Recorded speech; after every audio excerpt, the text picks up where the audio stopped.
Olha, um dos assuntos mais frequentes em prova é a isomeria ótica, certo? Bem, primeiro, a isomeria ótica ela é observada quando você tem a chamada assimetria molecular.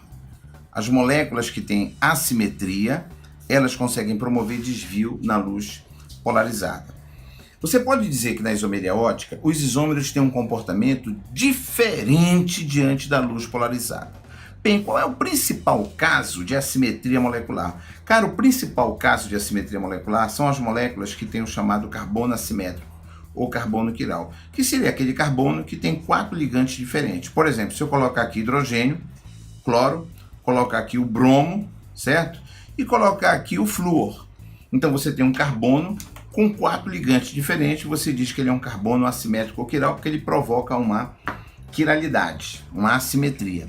Veja bem, por mais que eu tenha um carbono ligado a carbono, carbono, carbono, carbono, mesmo assim esse carbono pode ser quiral, porque você não vai olhar apenas para a vizinhança imediata. Note o seguinte, eu posso ter aqui, olha, uma carboxila, eu posso aqui ter um grupo etil, beleza? Eu posso aqui ter um grupo metil, e aqui eu posso ter um grupo CH2OH. Então, por mais que eu tenha carbonos, você tem que olhar sempre para o grupo como um todo. Então você tem aqui 4 grupos diferentes.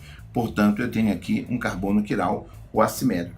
E as moléculas que têm carbono assimétrico, elas vão apresentar esse fenômeno chamado de isomeria. No caso, a isomeria ótica. Quantos isômeros são possíveis? Imagine o seguinte, tá? Se você tem uma molécula como essa aqui, ó. Vamos fazer aqui uma molécula quiral. Uma molécula que tem o carbono quiral.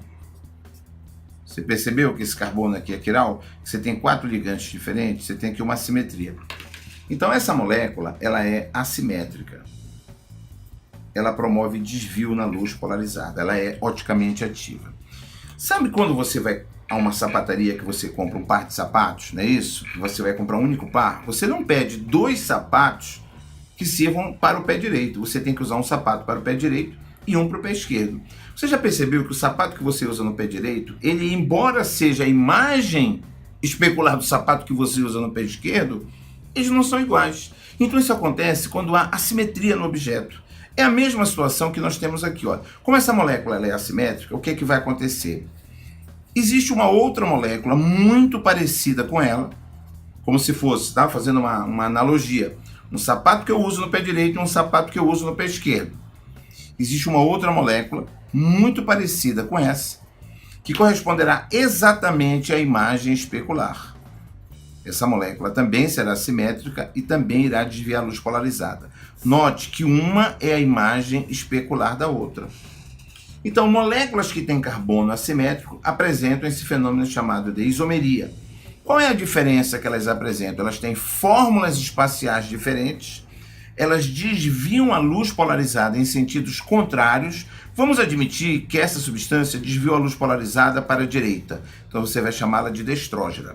Vamos admitir que essa aqui desvia a luz polarizada para a esquerda, você vai chamá-la de levógena. Então aqui eu tenho o isômero destrógeno, aqui eu tenho o isômero levógeno, ok?